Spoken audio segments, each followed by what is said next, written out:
कैसे हो आप लोग। आपने ग्रीन हाउस इफेक्ट और ग्लोबल वार्मिंग के बारे में सुना होगा। इन दोनों टर्म्स के बीच में हमेशा एक कंफ्यूजन रहता है कि ये दोनों सेम ही है, लेकिन मैं आपको बोलता हूँ ये दोनों चीज़ें सेम नहीं है।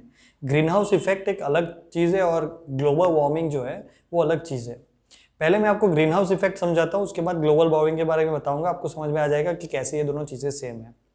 तो ग्रीन हाउस इफेक्ट जो है very necessary thing for life, मतलब अर्थ पे लाइफ का सर्वाइवल के लिए ग्रीन हाउस इफेक्ट होना बहुत ही जरूरी है।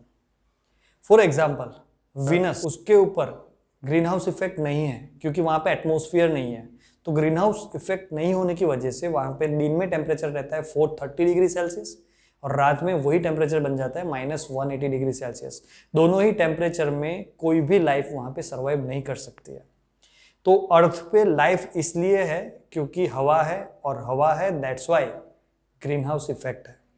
समझते हैं डिटेल में ग्रीन हाउस इफेक्ट होता क्या है और कैसे मतलब वो हेल्प करता है लाइफ को सरवाइव करने में। हमारी अर्थ के ऊपर एटमॉस्फेयर है, हवा का आवरण है अप टू 800 टू 1200 किलोमीटर्स तक। और सबसे ऊपरी जो लेवल है हवा का, जो सबसे ऊपर का लेवल है that is made up of ozone, O3 जिसे बोलते हैं।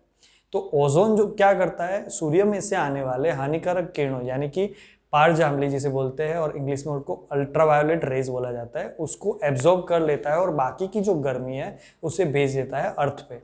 अर्थ की फलक पे वो रेज टकराते हैं और वहां से वो रिफ्लेक्ट हो जाते हैं और रिफ्लेक्ट होके सीधे फिर से बाहर की ओर मतलब अर्थ से दूर जाना स्टार्ट कर लेते हैं। लेकिन हवा में एक वायु है जिसका नाम है कार्बन डाइऑक्साइड, वो ये गर्मी को एब्जॉर्ब कर लेता है।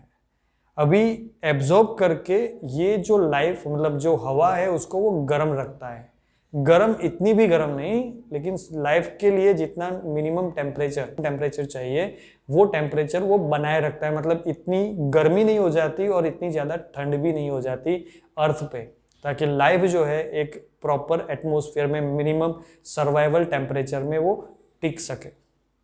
ओके, तो ऐसा कह सकते हैं हम कि एक लेयर सा, या फिर हम ऐसा बोल सकते हैं कि पृथ्वी को कवर करके रखा है एयर ने, जो अंदर आई हुई गर्मी को इजीली बाहर नहीं जाने देती और सम पोर्शन ऑफ हीट यहाँ पे बचा के रखती है। आपने कभी कभी देखा भी होगा कि ग्रीन हाउस बनाए जाते हैं, मतलब ग्रीन कलर की झुपड़ियाँ बनाई जाती है, उसके अंदर प्लांट्स को, पौधों को ग्रो किया जाता है। और कभी कभी कांच का भी एक हाउस देखा होगा जिसमें आपने मतलब देखा होगा कि बहुत सारे पौधे लगाए गए हैं। तो सम पौधे, उनको वार्म मतलब गर्मी की बहुत ज़्यादा ज़रूरत रहती है, तो उनको डेवलप करने के लिए ऐसी चीज़ें बनाई जाती है। सेम चीज़ भगवान ने बनाई हमारे लिए, हमें डेवलप करने के लिए। तो एयर का जो लेयर है that is of glass layer for us. तो आपको ग्रीन हाउस इफेक्ट समझ में आ गई है। अगर एयर नहीं होती तो क्या होता, गर्मी आती, रेज आते, बहुत सारी गर्मी देके वापस चले जाते, रात में रेज नहीं आ रहे हैं तो वो गर्मी कहीं पे चली गई, मतलब अभी रात में बहुत ही ठंड होने वाली है, लेकिन CO2 की वजह से वो गर्मी यहाँ पे टिक गई है। रात में भी हमारी अर्थ जो है बहुत ही -180 डिग्री सेल्सियस तक हमारा टेम्परेचर नहीं जाता है, क्योंकि CO2 हवा में है और उसने आई हुई गर्मी को एब्जॉर्ब करके रखा हुआ है। ओके, तो green house effect is necessary thing.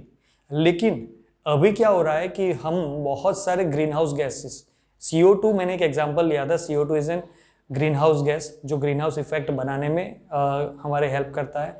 उसके अलावा भी NO2 है, SO2 है, ये सारे ऐसे गैसेस हैं जो हीट को एब्जॉर्ब कर सकते हैं, मतलब हीट को एब्जॉर्ब करके हमारी धरती के एटमॉस्फेयर को वार्म रखने में हेल्पफुल होते हैं। लेकिन हमारे वजह से मतलब हम जितना भी मतलब यूज़ करते हैं, लाइक व्हीकल्स यूज़ करते हैं, पेट्रोल डीजल का कंजप्शन करते हैं, इसके अलावा हमारी इंडस्ट्रीज़ के जो पॉल्यूटेंट गैसेस जो है, जिसकी वजह से ये ग्रीन हाउस गैसेस का जो प्रमाण है, जो क्वांटिटी है दैट इज़ इन अर्थ, वो बहुत ही ज़्यादा बढ़ गया है।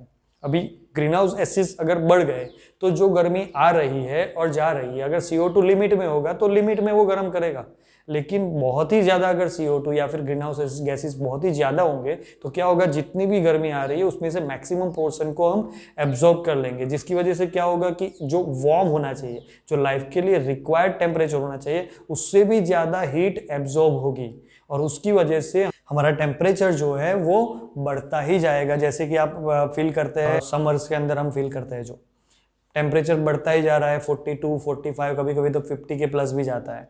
इसकी वजह से होता क्या है कि जो लाइक अर्थ के poles, north and south poles, वहाँ पे बहुत सारा बर्फ है, तो वो बर्फ जो है धीरे धीरे पिघलता जा रहा है because of this extra heat.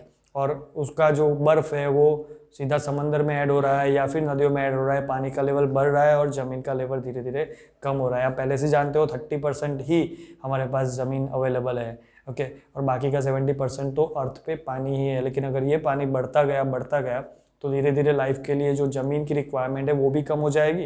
Atmosphere इतना गर्म हो जाएगा, आप सोचिए 430 डिग्री सेल्सियस में क्या आप जी सकते हो? 45 to 50 डिग्री सेल्सियस में ही इतनी तकलीफ होती है।